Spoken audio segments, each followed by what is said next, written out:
دیگه قرآن میگه که مسلمان باید غمگین نباشه، پژمرده نباشه، پریشان نباشه. کل این آیات است. هدف امسر یک نکته است که اگر میخوای شخصیتت در قرآن ببینی، قرآن میگه مسلمان پژمرده و ژولیده و غمخور و همیشه کسل و تنبل به دردی رشد اسلام نمیخوره. ولا تهنوا ولا تحزنوا وانتم الاعلون ان کنتم مؤمنین. سست نباشید، غمگین نباشید، پژمرده نباشید، تنبل نباشید، کسل نباشید، از کار تلاش خسته نشوید. این کنتم مؤمنین، اگر واقعا ایمان دارید. قرآن میگه ناامید نباشید. چرا باید مایوس باشه؟ خیلی از جوانا رو میبینیم وقتی با اونها مینشینیم، والله میگه سید ما در یک سردرگمی به سر میبریم. چرا جوان؟ چرا باید سردرگم باشید؟ چرا باید مایوس و ناامید باشید؟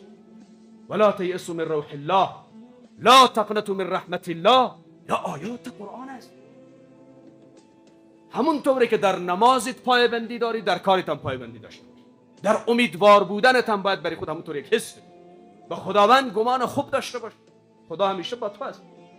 عبدالله ابن مسعود رضی الله تعالی عنه میفرمایند قسم به پروردگار که محمد صلی الله علیه و سلم را به رسالت فرستاده، خداوند با بنده اونطوری معامله میکند که بنده نسبت به خدا گمان میکند.